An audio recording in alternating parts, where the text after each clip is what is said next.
کاشانۂ بصیرت ایک ایسا یوٹیوب چینل جس پر ہر قسم کی دینی کتب بالخصوص محروم بصارت افراد کے لیے آڈیو اور ویڈیو فارمیٹ میں دستیاب ہیں اور بالعموم تمام مسلمان برادران و خواہران کے لیے دستیاب ہیں۔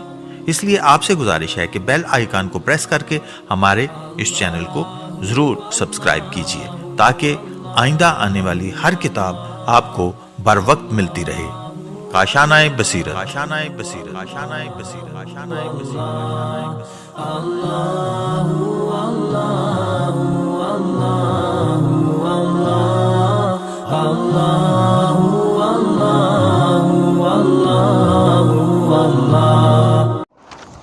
اعوذ باللہ من الشیطان الرجیم، بسم اللہ الرحمن الرحیم۔ رب اشرح لی صدری ویسر لی امری واحلل عقدۃ من لسانی یفقہوا قولی۔ اللہم صل علی محمد وآل محمد وعجل فرجہم۔ کاشانۂ بصیرت کے انتہائی معزز اور قابل احترام سامعین کرام، السلام علیکم ورحمۃ اللہ وبرکاتہ۔ کتاب ملاقات با امام زمانہ کی جلد نمبر 2 کی ریڈنگ کے پارٹ نمبر 7 کے ساتھ میں آپ کی ریڈر زہرا علی آپ کی خدمت میں حاضر ہوں۔ پیج نمبر ہے 114 اور ہیڈنگ ہے اعتکاف کی اہمیت۔ حضرت بقیت اللہ روحی فدا کی خدمت میں حاضر ہونے کا ایک تجربہ شدہ عمل یہ ہے کہ ہر شہر کی جامع مسجد میں اعتکاف بیٹھیں۔ یہ عمل 3 دن سے زیادہ نہیں ہے، اس قدر مجرب ہے کہ بعض لوگ کئی مرتبہ اس عمل کے وسیلے سے حضرت کی خدمت میں حاضر ہو کر شرف زیارت حاصل کر چکے ہیں۔ بالخصوص اگر یہ عمل ایام البیض ماہ رجب یا ماہ رمضان المبارک کے آخری 10 دنوں میں انجام دیا جائے تو زیادہ بہتر ہے۔ آیت اللہ العظمیٰ آقا بروجردی کے زمانے میں حوض علمیہ قم کے بہت سے طلباء مسجد امام حسن عسکری علیہ السلام میں، جو اس وقت قم شہر کی جامع مسجد ہے، ایام البیض میں ماہ رجب میں اعتکاف بیٹھتے تھے اور اپنی مرادیں پاتے تھے۔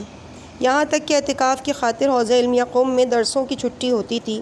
مراجع تقلید بعض اوقات طلباء کی تشویق کے لیے خود بھی مسجد امام حسن عسکری علیہ السلام میں جاتے تھے اور طالب علموں کی مادی اور معنوی مدد کرتے تھے۔ گزشتہ سال حوض علمیہ قم کے بعض علماء ایام البیض ماہ رجب یعنی 13، 14، 15 تاریخ کو مسجد امام حسن عسکری علیہ السلام میں ایک جگہ اعتکاف میں بیٹھے ہوئے تھے۔ پہلے دن ہی ان علماء میں سے ایک عالم دین نے عالم خواب میں حضرت بقیت اللہ علیہ السلام کے زمانے غیبت کبریٰ میں نائب خاص حضرت حسین ابن روح کو دیکھا کہ وہ تشریف لائے ہیں اور ان کے خیمے میں بیٹھ گئے ہیں۔ اس عالم نے حسین ابن روح سے پوچھا کہ امام زمانہ علیہ السلام کی خدمت میں حاضر ہونے کا کوئی راستہ ہے؟ حضرت حسین ابن روح نے فرمایا، جی ہاں، اس طرف سے جو راستہ مسجد کی چھت پر جاتا ہے ادھر اشارہ کیا، حضرت ولی العصر علیہ السلام کی خدمت میں پہنچ سکتے ہو۔ اس عالم نے حضرت حسین ابن روح سے پوچھا، کیا فلاں شخص امام زمانہ کی خدمت میں حاضر ہونے کا شرف حاصل کر چکا ہے؟ انہوں نے جواب میں کہا، جی ہاں، اسی گزشتہ رات کو تہران میں حضرت کی خدمت میں حاضر ہو کر ملاقات کا شرف حاصل کیا ہے۔ البتہ معلوم ہونا چاہیے کہ وہ عالم کسی شخص کا نام لیتا تھا جو اس بات پر راضی نہیں کہ اس کا نام کتاب میں لکھیں، اس لیے لفظ فلاں کے ساتھ بیان کرتے ہیں۔ اتفاق سے وہی آقا فلاں ماہ رجب کی 13 تاریخ یعنی حضرت علی ابن ابی طالب علیہ السلام کی ولادت کی رات کو ایک دوست کے مکان پر محفل میلاد منعقد تھی۔ میں بھی اس میں موجود تھا۔ وہ اسی محفل میں حضرت ولی العصر علیہ السلام کی زیارت سے مشرف ہوا تھا۔ اس واقعے کو اس نے خود مجھ سے نقل کیا۔ مختصر طور پر ہم اسے یہاں تحریر کرتے ہیں۔ چونکہ عید کی رات تھی اس لیے شام کے وقت ہی مختلف قسم کے افراد کھانا کھانے کے لیے وہاں اکٹھے ہوئے تھے اور ہر قسم کی گفتگو کر رہے تھے، اور اس رات کے پرارزش لمحات تقریباً بے فائدہ گزر رہے تھے۔ میں نے حضرت ولی العصر علیہ السلام کی خدمت میں التجا کی کہ اس محفل میں تغیر پیدا ہو جائے تاکہ اس محفل سے معنوی فائدہ حاصل کیا جا سکے۔ درست آدھی رات کا وقت تھا۔ 12 بجے شب ایک جوان حضرت ولی العصر ارواحنا فدا کا عاشق آیا اور محفل کی کیفیت کو بدل دیا۔ ابتدا میں معظم لے دعائے مشلول پڑھنے میں مشغول ہوئے۔ دعا کے عالی ترین مضامین کے وسیلے سے شام کے وقت اس محفل میں ہونے والی گفتگو کی تاریکی کو دور کیا اور مجلس کو اللہ تعالیٰ کے اسماء کے ساتھ منور کیا جو اس دعا میں مذکور تھے۔ پھر حضرت امام العصر علیہ السلام کی بارگاہ میں متوسل ہوئے۔ جب چراغ بجھا دیے اور مجلس میں ہیجان پیدا ہوا تو تمام افراد بہتے ہوئے آنسوؤں کے ساتھ امام زمانہ علیہ السلام کے استقبال کے لیے چلتے تھے۔ میں بھی حضرت کی بارگاہ میں حاضر ہوا اور آقا کی خدمت میں عرض کیا کہ محفل میلاد میں شریک ہونے والوں کو عیدی عنایت فرمائیں۔ اس محفل میں جن لوگوں نے اپنے آپ کو شک و تردید اور گناہوں سے پاک کر لیا تھا اور غیر خدا اور غیر امام زمانہ علیہ السلام سے دوری اختیار کر لی تھی، انہیں بہت اچھی عیدی دی گئی۔ بعض افراد نے بعد میں مجھے بتایا کہ جو کچھ انہیں عیدی ملی تھی میرے سامنے نقل کرتے تھے۔ البتہ قابل توجہ بات یہ تھی کہ جو عالم مسجد امام حسن عسکری علیہ السلام میں حضرت حسین ابن روح کی خدمت میں عالم خواب میں پہنچا تھا، تہران کی محفل کے بارے میں بالکل آگاہی حاصل نہ تھی اور اپنے قصے کو اس محفل کی اطلاع ملنے سے قبل ہی بعض افراد کو بیان کر دیا تھا۔ جو واقعہ ابھی بیان ہوا ہے اس کو نقل کرنے کے دو مقصد ہیں۔ پہلا یہ کہ قارئین کرام اعتکاف کی اہمیت کی طرف توجہ دیں، اور دوسرا یہ کہ اگر کوئی شخص اپنے آپ کو شک اور تردید اور گناہوں کی آلودگیوں سے پاک کر کے غیر خدا اور غیر امام علیہ السلام سے مکمل دوری اختیار کر کے حضرت ولی العصر علیہ السلام کے دروازے پر آئے، اگرچہ ایک لحظے کے لیے ہی ایسی کیفیت پیدا ہو تو حضرت کی طرف سے لطف و کرم سے بہرہ مند ہو سکتا ہے۔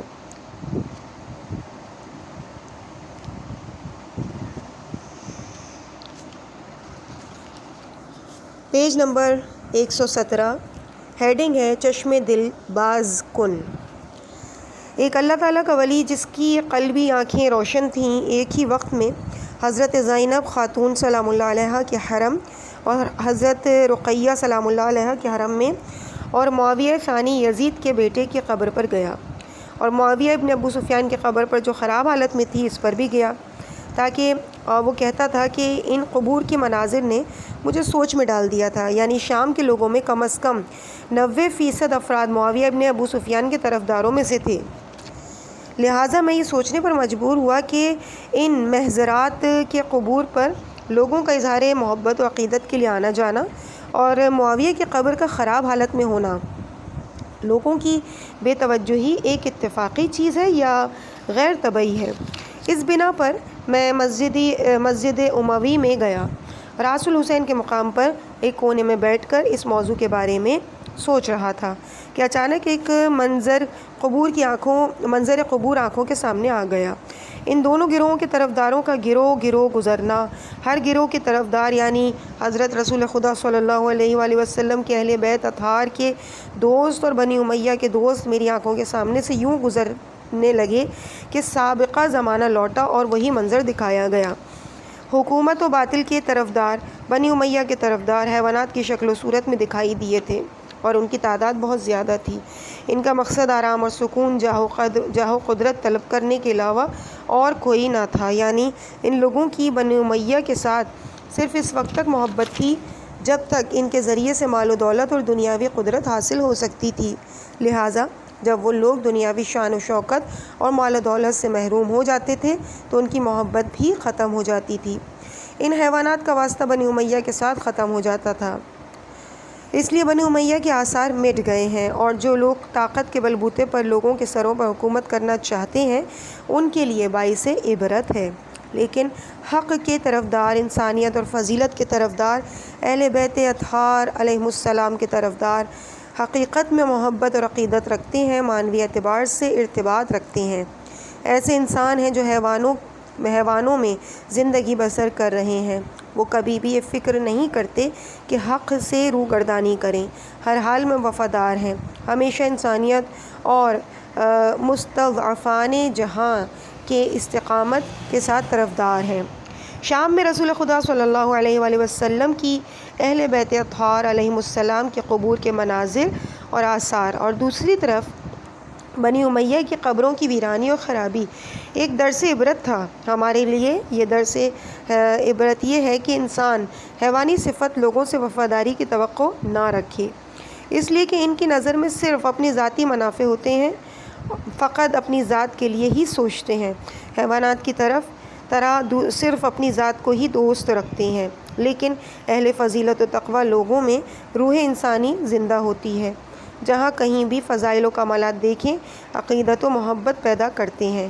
جس شخص میں بھی جس قدر فضائل و کمالات زیادہ پائے جاتے ہیں، اتنا ہی اس کے ساتھ انس و محبت اور اظہار عقیدت کرتے ہیں۔ اس منظر میں اس خدا کے ولی نے دیکھا کہ یہی حیوانی صفات جو اہل دنیا میں موجود ہیں اور انسانی صفات اہل تقوی اور اہل بیت اطہار علیہ السلام کے پیروکاروں میں موجود ہیں، روز قیامت ظاہر ہوں گی۔ چونکہ اس دن باطنی کیفیت ظاہر ہوگی، یوم تبلی السرائر، یہ واقعیت زیادہ سے زیادہ ظاہر ہوگی۔ اسی لیے پروردگار عالم سورہ زخرف آیت نمبر 67 میں ارشاد فرماتا ہے کہ الاخلاء یومئذ بعضهم لبعض عدو الا المتقین۔ قیامت کے دن تمام دوست ایک دوسرے کے دشمن ہیں مگر اہل تقوی اور تزکیہ نفس کی دوستی اور وفاداری قیامت کے دن ظاہر ہوگی۔ وہاں بھی ایک دوسرے کو فراموش نہیں کریں گے۔ قیامت کے دن جبکہ بھائی بھائی سے فرار کر رہا ہوگا، ماں اپنے بیٹے سے فرار کر رہی ہوگی، ہر ایک شخص اپنے اعمال کے محاسبے میں گرفتار ہوگا، مگر جنہوں نے فقط خدا کی ذات کے لیے دوستی کی ہے، راہ خدا میں محبت کی ہے، وہ ایک دوسرے کو نہیں بھلائیں گے۔ رسول خدا صلی اللہ علیہ وآلہ وسلم کی اہل بیت اطہار علیہ السلام کی دوستی کے دامن سے کبھی اپنا ہاتھ پیچھے نہیں کھینچیں گے۔ پھر دیکھتا ہے کہ جن لوگوں نے دنیا میں رہ کر انسانی صفات کو اپنے اندر محفوظ رکھا ہے، انہوں نے رسول اکرم صلی اللہ علیہ وآلہ وسلم کی اہل بیت اطہار علیہ السلام اور ان کی اولاد کی قبور کا دنیا میں بہت زیادہ احترام کیا اور ان کے آثار کو باقی رکھا۔ ان لوگوں کو شفاعت نصیب ہوئی اور گروہ در گروہ بغیر حساب بہشت میں داخل ہو رہے ہیں۔ حضرت بقیت اللہ روحی الفدا بہشت کے دروازے پر کھڑے ہیں اور نہایت محبت کے ساتھ ان لوگوں کو آب کوثر سے سیراب کر رہے ہیں، جیسا کہ دعائے ندبہ میں ہے، یعنی اے خدایا ہمیں اس کے جد امجد کے حوض کوثر سے، اس کے وسیلے سے اس کے پیالے اور ہاتھ سے سیراب فرما۔ پیج نمبر 120، ہیڈنگ ہے کینہ پروری کا انجام، کینہ پروری اور انتقام جوئی۔ ایک نوجوان جس کا سالہ سال سے میرے ساتھ ارتباط تھا اور میں اسے پوری طرح پہچانتا تھا کہ وہ اس قدر پاک و پاکیزہ ہے کہ کسی قسم کا حجاب و رکاوٹ نہیں ہونی چاہیے، مگر وہ ہمیشہ اپنے آپ کو عجیب قسم کی ظلماتی حجاب میں محبوس سمجھتا تھا، یعنی حقائق کو درک نہیں کر سکتا تھا اور مخصوص معنویات کے ساتھ اپنے محبوب حضرت بقیت اللہ روح الفدا علیہ السلام کی ملاقات سے محروم تھا، اس لیے غمگین رہتا تھا۔ میں جو طبعی طور پہ خواہش رکھتا تھا کہ اس سے ظلماتی حجاب دور کرنے میں اس کی مدد کر سکوں، ایک دن حضرت علی اکبر علیہ السلام کی بارگاہ میں التجا کرنے لگا۔ حضرت سے سوال کیا کہ اس جوان کو درپیش ظلماتی حجابات سے نجات مل جائے۔ پہل میں یہ چاہتا تھا کہ مجھے معلوم ہو جائے کہ کن اسباب کی بنا پر، کون سے مرض یا بری صفت کی وجہ سے وہ ان حجابات میں محبوس ہوا ہے۔ اسی رات میں نے عالم خواب میں دیکھا کہ وہ جوان ایک جالے میں سویا ہوا ہے اور اس جالے پر موٹا سا لکھا ہوا ہے، اسے کینہ پروری اور انتقام جوئی اس جالے کے پیچھے سے باہر نہیں آنے دیتی۔ میں نے کئی مرتبہ اسے آواز دی مگر وہ اس جالے سے باہر نہ آیا۔ وہ یہ سمجھتا تھا کہ مکڑی کا جالا اس کے لیے قلعہ ہے، احتمالی خطرات سے محفوظ رکھتا ہے، لیکن وہ اسی حجاب کی وجہ سے اگرچہ باریک اور نازک تھا مگر جہان کی تمام نعمتوں سے محروم تھا۔ وہ یہ فکر بھی نہیں کرتا تھا کہ اگر روح انسان صرف ایک حجاب میں بھی محبوس ہو تو گویا وہ 10 حجابوں کے برابر ہے۔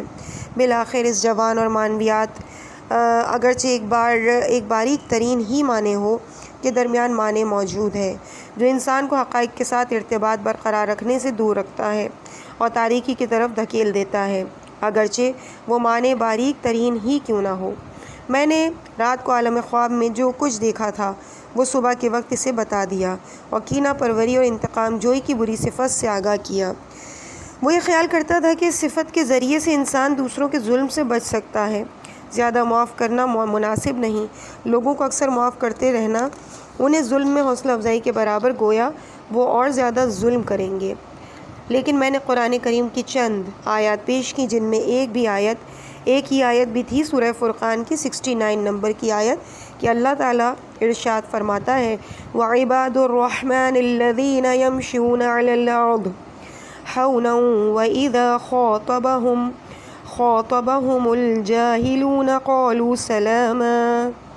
اللہ تعالیٰ کے بندے وہ ہیں جو زمین پر آرام اور سکون کے ساتھ چلتے ہیں، اور جب جاہل لوگ جسورانہ خطاب کرتے ہیں یعنی زیادتی کرتے ہیں تو وہ سلامتی اور درگزر کے ساتھ پیش آتے ہیں، کینہ پروری اور انتقام جوئی سے اجتناب کرتے ہیں۔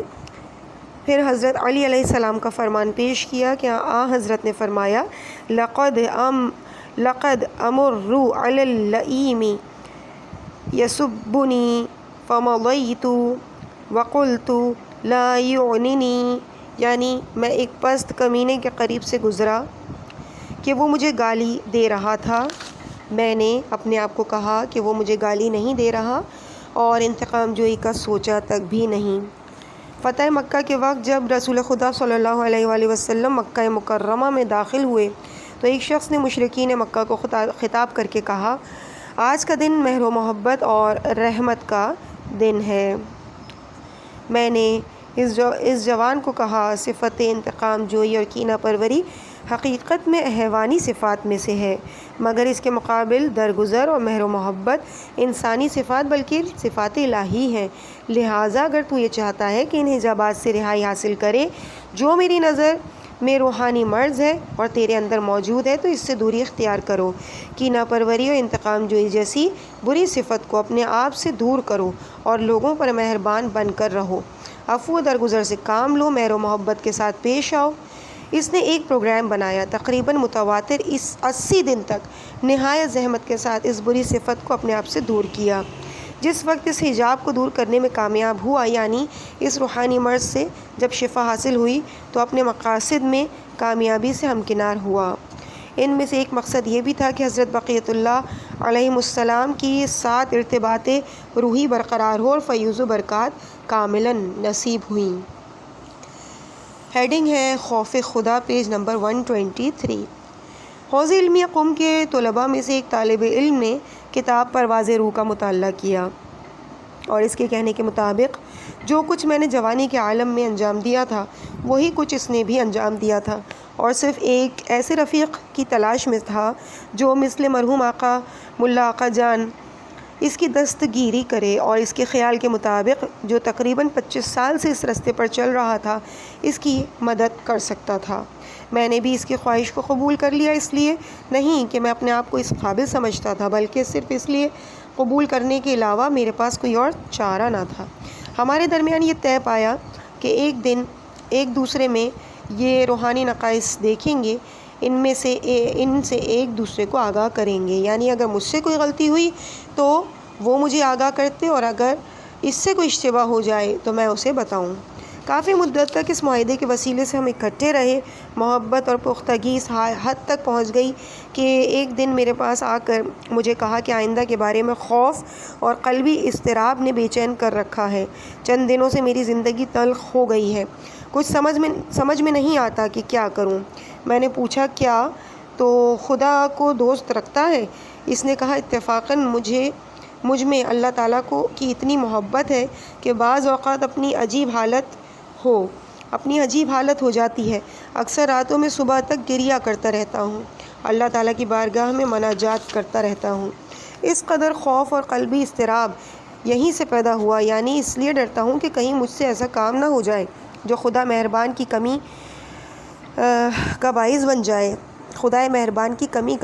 جائے، اور جتنی معرفت اور محبت زیادہ ہوتی ہے اس ارتباط کے متعلق اللہ تعالیٰ سے زیادہ ڈرتا ہوں۔ میں نے اسے کہا یہ ڈر اور خوف جو تمہیں اللہ کی معرفت اور محبت سے پیدا ہوا ہے اس سے بے چین نہیں ہونا چاہیے، یہ اولیاء خدا کی صفات اور روحی کمالات کا نتیجہ ہے۔ یہ تو اللہ تعالیٰ کی طرف سے احسان ہے، اس کی قدر کرو اور پریشانی کی بات نہیں۔ اس نے کہا وجہ ہے، زیادہ خوف اس بات کا نہیں، تمام اضطراب اس چیز کا نہیں ہے، بلکہ ڈرتا ہوں کہ کہیں دنیا میں فقر و تنگ دستی نہ گھیر لے اور لوگوں کا محتاج نہ ہونا پڑے، مریض ہو کر رنج و بلا میں مبتلا نہ ہو جاؤں۔ خوف اس لیے ہے کہ کہیں حضرت بقیت اللہ روح فدا کے لطف و مہربانی سے محروم نہ ہو جاؤں اور ہمیشہ حجاب میں محبوس ہو جاؤں۔ ڈرتا ہوں کہ عالم برزخ میں اور قیامت کے دن خداوند کریم کی رحمت سے محروم ہو کر کہیں مورد غضب الہی نہ واقع ہو جاؤں۔ میں نے کہا آپ کی یہ بات درست ہے، اس قسم کا اضطراب اور خوف روحانی امراض کی وجہ سے ہوتا ہے اور ان کا علاج ہونا چاہیے، لہٰذا پہلے معاہدے کے مطابق لازم تھا کہ میں اس کے ساتھ تعاون کروں جس طرح بھی ممکن ہو، میں اس کے روحی نقائص کو دور کروں، یعنی جو مومن کی شان ہے کہ خوف اور امید کے درمیان رہنا چاہیے، جو بہت زیادہ خوف اس پر طاری ہو چکا ہے اس سے نجات دلاؤں۔ اس لیے میں نے آدھی رات کے وقت حضرت بقیت اللہ روحی الفدا علیہ السلام کی بارگاہ میں التجا کی کہ اے امام زمانہ علیہ السلام، میرے کلام میں اتنا اثر پیدا کر دیں کہ میں اپنے رفیق کو اس خوف اور پریشانی سے نجات دلا سکوں۔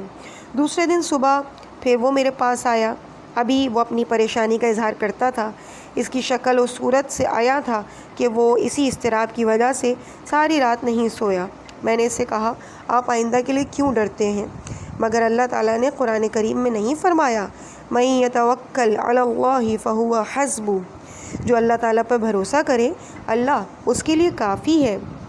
آپ اپنے محبوب اور قادر مطلق خدا کو اپنی مشکلات میں وکیل کیوں نہیں قرار دیتے تاکہ آپ کی مشکلات دور ہوں؟ کیا یہ ممکن ہے کہ اللہ وعدہ وفائی نہ کرے؟ کہ اپنے امور میں اس سے باعظمت اور طاقتور کوئی وکیل تیری نظر میں ہے؟ کیا آپ نے اللہ تعالیٰ کا یہ فرمان نہیں سنا کہ وہ فرماتا ہے الیس اللہ بکاف عبدہ؟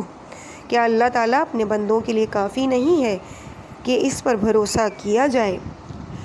میں آپ سے ایک بات پوچھتا ہوں کہ اگر یہ ایک حاکم وقت بادشاہ آپ کو ہر روز یہ کہے کہ اپنے کام انجام دینے کے لیے مجھے اپنا وکیل قرار دو تاکہ آپ کے امور کو احسن طریقے سے انجام دوں، اور آپ کو یہ بھی یقین ہو کہ سچ کہتا ہے، پھر بھی تجھے اس میں کوئی فکر و پریشانی ہوگی، تو ڈرتا ہے کہ تیرے کام صحیح انجام نہیں دے گا، اس مقام پر احتمال ہے کہ وہ اشتباہ کرے گا اور وہ امور اس کی قدرت و طاقت سے باہر ہوں۔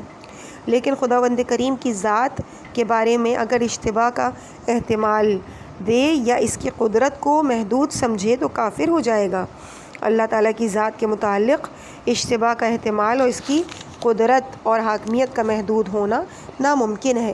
بس اس صورت میں آپ آئندہ کے لیے کیوں پریشان ہیں اور کیوں ڈرتے ہیں؟ اس نے کہا آپ کی گفتگو نے مجھ پر عجیب اثر کیا ہے، لیکن پھر بھی میں ڈرتا ہوں کہ اس اطمینان کی حالت سے شیطان وسواس کے ذریعے سے باہر نہ نکال دے۔ کیا ممکن ہے کہ آپ مجھے کوئی ایسا وظیفہ بتائیں جس کی وجہ سے شیطان کے وسواس سے نجات پا جاؤں؟ جس وقت بھی شیطانی وسوسے سے غلبہ پیدا کرے ہیں میں اس وظیفے کو انجام دے کر نجات حاصل کروں گا۔ میں نے کہا جب بھی شیطانی وسوسے پیدا ہوں سب سے پہلے حضرت بقیت اللہ روح الفدا کی بارگاہ میں التجا کریں، وسوسے سے نجات حاصل کرنے کے لیے حضرت سے مدد طلب کرو، اور پھر وہ مطالب جو قرآن اور عقل کی روشنی میں بیان کیے ہیں ان میں غور و فکر کرو، اور ان میں غور و فکر کرنا 70 سال کی عبادت کے برابر ہے جب تک اطمینان کی حالت نصیب نہ ہو۔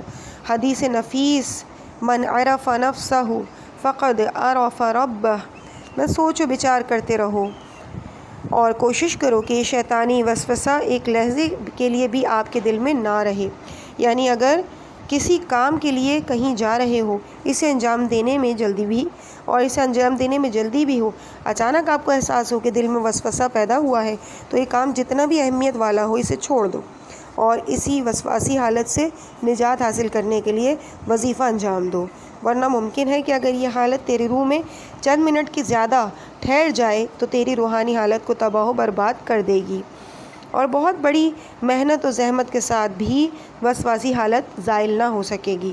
الحمدللہ میرے رفیق کو یہ قدرت و طاقت نصیب ہوئی کہ حالت وسوسہ کو نہایت احسن طریقے سے رفع کرے، اور وہ خود بیان کرتا تھا کہ برے خیالات سے بچنے کے لیے بہترین وسیلہ حضرت بقیت اللہ روح الفدا کی بارگاہ ہے۔ ان تجلیات کے علاوہ جو حضرت اس موقع پر مجھ پر فرماتے تھے، ان کے سبب سے حضرت کے ساتھ لذت مناجات کو میرے اندر لذت مناجات کا ملکہ پیدا ہو گیا تھا، اور ہمیشہ امام زمان علیہ السلام کی طرف سے لطف و کرم ہوتا رہتا تھا۔ ہیڈنگ مقام خلوص، پیج نمبر 128۔ میں نے اولیاء خدا سے کئی مرتبہ سنا کہ اگر انسان مقام خلوص تک پہنچ جائے کہ دوستوں میں سے ہو جائے تو خدا کے دوستوں میں سے ہو جائے گا۔ اللہ تعالیٰ کی ذات اسے آئندہ ہونے والے واقعات سے آگاہ کرتی ہے، اس کے دل میں الہام ہوتا ہے۔ میں جس زمانے میں چند دوستوں کے ساتھ مل کر مرحوم حاجی ملا آقا جان کی سرپرستی میں اتباعت عالیہ سے مشرف ہوا تھا کہ اس کی تفصیل کتاب پرواز روح میں لکھی ہے، اکثر اوقات معظم لے کی یہ عادت تھی کہ ہم میں سے جب بھی کوئی شخص حرم مطہر سے واپس آتا تھا تو پوچھتے تھے کہ آپ نے اللہ تعالیٰ سے کتنی چیزوں کا سوال کیا اور کب تمہاری حاجات پوری ہوں گی، مثلاً فلاں حاجت جو آپ نے طلب کی ہے وہ کب تک پوری ہوگی، اور حاجت پوری نہ ہونے کا سبب بھی بیان کرتے تھے۔ عجیب ترین بات یہ تھی کہ معظم لے جس طرح فرماتے تھے اسی طرح ہی ہوتا تھا، البتہ بعض دوست جو لیاقت و استطاعت نہیں رکھتے تھے کچھ بھی نہیں کہتے تھے۔ جب ہم ملا آقا جان سے سوال کرتے کہ آپ کو یہ کیسے معلوم ہو جاتا ہے، فوراً ہمیں فرماتے اگر کوئی شخص اپنی ذات کو امام زمانہ علیہ السلام کا نوکر سمجھے اور اپنے آپ کو حضرت کے قدموں کی خاک سمجھے تو اس کی عزت و آبرو امام زمانہ علیہ السلام کی آبرو ہو جاتی ہے، پھر حضرت سے اشتباہ سے محفوظ رکھتے ہیں اور حقائق سے آگاہ کرتے رہتے ہیں۔ لیکن بعد میں احادیث اور آیات قرآنی کا مطالعہ اور تحقیق کے ذریعے سے معلوم ہوا جو شخص بھی اپنے اندر خلوص پیدا کرے تبعاً اس کی تمام تر توجہ خداوند کریم اور امام زمانہ علیہ السلام کی طرف ہوگی، چونکہ امام عصر علیہ السلام کا مقدس وجود اولین و آخرین کے علوم کا مرکز ہے، بلکہ وہ سید الانبیاء صلی اللہ علیہ وآلہ وسلم کا جانشین ہے، کہ اس کے متعلق دعائے ندبہ میں کہتے ہیں کہ یعنی اے پروردگار عالم، تو نے حضرت رسول خدا صلی اللہ علیہ وآلہ وسلم کے وجود مقدس میں گزشتہ اور آئندہ کا علم قرار دیا ہے جب تک تیری مخلوق ہے، پس جو شخص بھی حضرت امام زمانہ علیہ السلام کے ساتھ رابطہ رکھتا ہے اور مقام خلوص تک پہنچ جاتا ہے، اسے اپنی استطاعت و صلاحیت کے مطابق امام زمانہ علیہ السلام کی علوم کی روشنی میں اثر میں آنے والے حالات سے آگاہی ہوتی ہے۔ کتاب بحار الانوار جلد نمبر 69 کا صفحہ نمبر 270 پر کتاب رجال کشی سے نقل کیا گیا ہے کہ چند لوگ جابر جعفری کی خدمت میں مسجد کی تعمیر کے لیے چندہ لینے کے لیے گئے۔ انہوں نے عرض کی کہ ہم ایک مسجد بنا رہے ہیں، آپ ہماری مدد کیجیے۔ جناب جابر جعفری نے فرمایا ایسی عمارتوں کی تعمیر میں مدد نہیں کروں گا جس کے اوپر سے ایک مرد مومن آدمی گر کر مر جائے۔ وہ لوگ جابر جعفری کی خدمت سے اٹھ کے واپس آ گئے۔ دوسرے دن ایک دوسرے سے کہا اس نے اس بہانے سے بخل کیا ہے اور ہماری مدد نہیں کی، وہ جھوٹ کہتا ہے کہ اس کے اوپر سے کوئی نہیں گرے گا۔ دوسرے دن جب رقم ختم ہو چکی تھی اور کام بند ہو چکا تھا، تقریباً عصر کا وقت تھا، یکدم ایک مستری کا پاؤں پھسلا اور عمارت سے گر کے مر گیا۔ اس وقت وہ لوگ سمجھے کہ جناب جابر جعفری نے سچ فرمایا تھا۔ جابر جعفری ان لوگوں میں سے ہے کہ جس نے نہایت خلوص کے ساتھ امام حضرت صادق علیہ السلام کے ساتھ ارتباط کے اثر میں اپنی تربیت کی اور حضرت کی انوار مقدسہ سے استفادہ بھی حاصل کیا۔ اس لحاظ سے اگر ہم بھی حضرت حجت ابن الحسن علیہ السلام کے ساتھ روحانی رابطہ پیدا کریں اور ان کے احکامات پر کاملاً عمل کریں اور خود کو مقام خلوص تک پہنچائیں تو حضرت جابر جعفری مرحوم حاجی ملا آقا جان کی طرح حضرت کے علوم کے آثار سے استفادہ حاصل کر سکتے ہیں۔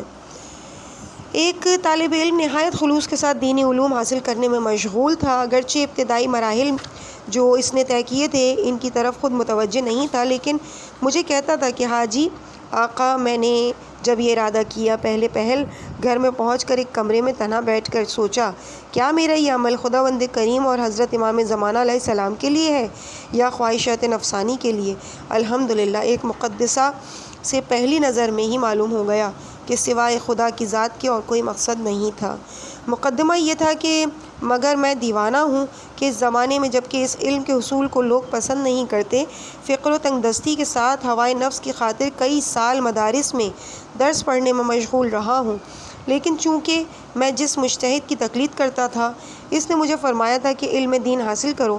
میں نے چونکہ تھوڑا سا علم دین اس سے قبل پڑھا ہوا تھا اور مجھے یاد تھا کہ معلم میں ابتدائی صفحات پر لکھا ہوا ہے کہ یعنی یہ عمل، یہ فتویٰ ایسی چیز ہے جس کے فتویٰ دینے والے نے اس چیز کو حکم دیا ہے، اور جس چیز کے متعلق مفتی حکم دے اور وہ خدا کا حکم ہے، پس یہ بھی میرے بارے میں خدا کا حکم ہے۔ اس بنا پر میں قصد قربت کر سکتا ہوں اور یہ کہہ سکتا ہوں کہ اے خدایا، تیرا حکم ہے کہ علوم دین حاصل کرو، پس تیرے حکم کی اطاعت میں علوم السلام حاصل کرنے میں مشغول ہوا ہوں۔ اس نیت کے بعد میں حمام میں گیا اور غسل کیا، سابقہ گناہوں سے معافی مانگی جو عالم یا متعلم کے ثواب کے بارے میں فرامین ہے، نہ انہیں مد نظر رکھا اور نہ ہی اس شغل کی اہمیت کے متعلق سوچا، فقط اللہ کی خوشنودی کا قصد کیا اور ہمیشہ اپنے آپ کو اسی بات کی تلقین کرتا ہوں۔ ہمیشہ میرا ذکر یہی تھا کہ اے صاحب الزمان، میری جان آپ پر قربان، ایام تحصیل میں تمام وقت سوائے امام زمانہ کے مجھے خوشی نہیں ہوتی، امام زمانہ کے علاوہ کسی اور چیز کا فکر نہیں رکھتا تھا۔ معنوی اعتبار سے حالت بہت اچھی تھی، یہاں تک کہ جس کام کے بارے میں خواہش ہوتی تھی وہ ہو جاتا تھا۔ ایک دن ایک چیز گم ہو گئی، جہاں مجھے یاد آئی اس جگہ سے تقریباً کئی فرسخ کا فاصلہ تھا جس جگہ وہ چیز رکھی تھی۔ اس کے باوجود فقط ایک دفعہ میں نے کہا، اے صاحب الزمان علیہ السلام، اگر وہ چیز میرے پاس ہوتی تو کتنا ہی اچھا ہوتا۔ اس کے بعد میں نے دیکھا تو وہ چیز میرے پاس ہی گری پڑی ہوئی تھی۔ میں نے بہت تعجب کیا۔ اس کے بعد ایک دفعہ بیابان میں گرمی کے موسم میں آزمائش ہوئی۔ میں نے اللہ سے میوہ جات کی التجا کی۔ اس گرمی کے موسم میں ایک ضعیف آدمی ایک جگہ نظر آیا اور ایک ٹوکری انگوروں کی بھری ہوئی تھی میرے سامنے رکھی۔ حضرت امام زمان علیہ السلام کے ساتھ جو رابطہ تھا اس کی وجہ سے میں اتنا خوش تھا کہ کسی وقت بھی جدائی کا احساس نہیں ہوتا تھا۔ ہمیشہ حضرت کے ساتھ گفتگو کرتا تھا اور ان سے مدد طلب کرتا تھا۔ بالآخر اس پوری مدت میں حضرت ولی العصر علیہ السلام کی مجھے حمایت حاصل تھی۔ جب تک علوم دینیہ میں مشغول رہا، حضرت کا لطف شامل حال رہا۔ اب جس وقت سے لوگوں میں آیا ہوں، پیش نمازی کی ذمہ داری قبول کی ہے، اس وقت سے وہ سابقہ کیفیت باقی نہیں ہے۔ اس وقت کوئی سمجھ نہیں آ رہی کہ پہلی حالت اپنے اندر ایجاد کرنے کے لیے کون سا طریقہ اختیار کروں۔ دوسری بات یہ کہ ایام تحصیل کے دنوں میں جو کچھ میں چاہتا تھا وہ کس طرح ہو جاتا تھا، کیا میرا پختہ ارادے کی وجہ سے تھا یا اہل بیت رسول خدا صلی اللہ علیہ وآلہ وسلم کی طرف سے انجام دیا تھا؟ میں نے اس کے جواب میں کہا، اس طرح انسان کو نہیں ہونا چاہیے کہ جن کی خدا نے قرآن مجید میں مذمت فرمائی ہے۔ ارشاد باری تعالیٰ ہے کہ بعض ایسے ہیں جب کشتی میں سوار ہو جاتے ہیں اور غرق ہونے کا خوف محسوس کرتے ہیں تو خلوص کے ساتھ اللہ کو پکارتے ہیں، اور جب خشکی پر پہنچ جاتے ہیں تو شرک کرنے لگ جاتے ہیں۔ اس زمانے میں فقر و تنگ دستی اور غیر سے دوری کے سبب معنویات کے مراحل طے کیے، لیکن آپ کا خلوص فقط اس وقت ہی نہیں ہونا چاہیے جب مشکلات نے گھیرے رکھا ہو، بلکہ آپ کو چاہیے ہمیشہ مستقل اسی عمل کو انجام دیتے رہیں جو طالب علمی کے زمانے میں انجام دیتے تھے، اور تمام امور میں انجام دیتے رہو۔ یعنی جو کام بھی شروع کرنے لگو پہلے فکر کرو اگر 100% خدا کی رضا کے لیے ہے تو اسے انجام دو، ورنہ جو بھی ہو جائے اس کو ترک کر دو۔ اور اس وقت جو معنوی حالات یا کرامات آپ کو نصیب ہوئی ہیں وہ اسی خلوص کا اثر ہے جو کام کے شروع کرنے سے پہلے آپ نے اندر پیدا کیا تھا۔ اب آپ کو معلوم ہونا چاہیے کہ جب انسان اس طرح خلوص کو ہمیشہ اپنے اندر ایجاد کرے تو وہ اللہ تعالیٰ کے خاص بندوں میں سے ہو جاتا ہے اور حضرت ولی العصر علیہ السلام کے ساتھ رابطہ رکھنے والوں میں شمار ہوتا ہے، اور ہمیشہ اس قسم کی کرامات ظاہر ہوتی ہیں۔ فضیل ابن یسار حضرت امام جعفر صادق علیہ السلام کے شیعوں میں اور پیروکاروں میں سے تھا۔ جب وہ فوت ہو گیا تو اسے غسل خانے میں لے گئے جہاں میت کو غسل دیتے تھے اور غسل دینے کا ارادہ کیا۔ ربیع ابن عبداللہ بیان کرتا ہے کہ غسل دینے والے نے مجھے بتایا جب ہم غسل دیتے تو فضیل کا ہاتھ اپنی شرمگاہ کو چھپانے کے لیے میرے ہاتھ سے پہلے حرکت کرتا تھا۔ جس وقت میں نے یہ خبر امام صادق علیہ السلام کی خدمت میں بیان کی تو حضرت نے مجھے فرمایا، اللہ تعالیٰ فضیل ابن یسار پر رحمت کرے، وہ اہل بیت میں سے تھا، ہوا منا اہل البیت۔ اس سے معلوم ہوتا ہے کہ فضیل ابن یسار کی کرامت کی علت بیان کرتے وقت امام جعفر صادق علیہ السلام نے اس میں منحصر کیا کہ اس نے اپنے آپ کو اہل بیت رسول خدا صلی اللہ علیہ وآلہ وسلم کے ساتھ وابستہ کیا ہوا تھا اور امام زمانہ کے خاص افراد میں سے تھا۔ اس کے بعد میں نے جتنی کوشش کی کہ وہ جوان امام زمانہ علیہ السلام کے ساتھ ارتباط کی شرح بیان کرے، جو کچھ پہلے تحریر کر چکا ہوں اس سے زیادہ اس نے کچھ نہیں کہا۔ ایک اور جوان جو خلوص کے ساتھ جنگ کے لیے گیا تھا بیان کرتا ہے، میں مورچے میں تنہا ائمہ اطہار علیہ السلام کی بارگاہ میں مناجات کر رہا تھا۔ دعائے توسل چونکہ مجھے زبانی یاد تھی تو اسے ہمیشہ پڑھتا رہتا تھا اور اپنے ہاتھ میں 4 معصومین علیہ السلام کا دامن پکڑا ہوا تھا، اس لیے میں کسی چیز سے نہیں ڈرتا تھا۔ ایک دن گیلانے عرب کے علاقے میں ایک مورچے میں پہاڑی کے اوپر میری ڈیوٹی تھی کہ دیکھ بھال کروں۔ اچانک میں نے دیکھا ایک بہت بڑا سانپ میری طرف آ رہا ہے اور ایسے مقام پر تھا کہ ادھر ادھر حرکت نہیں کر سکتا تھا، اس لیے کہ اگر دشمن مجھے دیکھ لیتا تو ہماری فوج پر گولہ باری شروع کر دیتا، شاید کئی فوجی مارے جاتے۔ لہٰذا میں نے اسی بات کو بہتر سمجھا کہ اگر سانپ ڈستا ہے تو بے شک ڈسے، مگر میں اپنی جگہ سے حرکت نہیں کروں گا اور اپنے فوجی بھائیوں کی ہلاکت سے بچاؤں گا۔ اسی لیے میں اپنی جگہ پر ڈٹا رہا اور اژدہا بھی میری طرف آ رہا تھا، یہاں تک کہ میری پشت کے پیچھے آ کے کھڑا ہو گیا۔ مجھے یوں محسوس ہو رہا تھا کہ وہ میری گردن پر اپنی زبان مل رہا ہے، لیکن چند سیکنڈ بعد اس نے بہت تیزی کے ساتھ فرار اختیار کی، حالانکہ میں نے اپنی جگہ سے معمولی حرکت بھی نہیں کی تھی۔ پھر اس جوان نے مزید بتایا کہ حاجی آغا اسی طرح کئی مرتبہ امام زمانہ علیہ السلام کے وسیلے سے اس قسم کے خطرات سے نجات پائی۔ اس نے اس مختصر مطلب کے علاوہ اور کوئی بات بیان نہیں کی، لیکن میں نے اس سے کہا، حضرت امام جعفر صادق علیہ السلام کا فرمان ہے، یعنی اگر مومن مقام خلوص پر پہنچ جائے تو چونکہ وہ خدا کے علاوہ کسی سے نہیں ڈرتا، اللہ ہر چیز پر اس کا خوف طاری کر دیتا ہے، یہاں تک کہ وہ درندے، حیوانات، حشرات الارض، پرندے، ہوا میں اڑنے والے پرندے اور دریائی مخلوق بھی اس سے ڈرتی ہے۔ مرحوم علامہ مجلسی علیہ الرحمہ بحار الانوار کی جلد نمبر 69 کے صفحہ نمبر 285 پر لکھتے ہیں، حضرت علی علیہ السلام کے خواص شیعوں میں سے ایک آدمی نے بیابان میں سر سجدے میں رکھا ہوا تھا اور اللہ کی بارگاہ میں مناجات کرتا تھا کہ اچانک ایک سانپ اس کی گردن کے ساتھ لپٹ گیا۔ وہ چونکہ خلوص کے ساتھ عبادت میں مشغول تھا، اس لیے اس نے عمل جاری رکھا، مناجات جاری رکھی۔ چند سیکنڈ کے بعد وہ سانپ کسی قسم کی تکلیف پہنچائے بغیر ہی اللہ کے فضل و کرم سے اس پرخلوص شیعہ مرد کو چھوڑ کر چلا گیا۔ نیز علامہ مجلسی نے اس مذکورہ کتاب میں اس مذکورہ صفحہ میں ایک اور واقعہ لکھا ہے کہ جناب سید علی ابن حسن زاہد، جو کہ حضرت امام حسن مجتبی علیہ السلام کی اولاد میں سے ہیں، ایک بیابان اور صحرا میں نماز پڑھ رہے تھے۔ اچانک ایک پہاڑ کی چوٹی پر ایک سانپ اترا اور اس سید علی کے پاس آیا، اس کے لباس کے نیچے کی طرف سے داخل ہوا اور اوپر کی طرف سے نکل گیا، اور لباس کے نیچے کی طرف سے نکل کر لباس کے اوپر کی طرف آ گیا، لیکن سید علی نے تمام حالات میں معمولی سی بھی حرکت نہیں کی، اپنی توجہ اور خلوص میں ذرہ برابر بھی فرق نہ آنے دیا، نہایت خلوص اور لگن کے ساتھ حضرت باری تعالیٰ کی عبادت میں مشغول رہا۔ عزیز سامعین، اس مقام پر ہم اس حصے کو یہیں پہ مکمل کرتے ہیں۔ انشاءاللہ اس سے آگے کی ریڈنگ ہم پیج نمبر 136 سے شروع کریں گے۔ ہیڈنگ ہوگی تشرف حاجی محمد علی فشندی۔ مجھے اپنی دعاؤں میں یاد رکھیے گا۔ والسلام علیکم ورحمۃ اللہ وبرکاتہ۔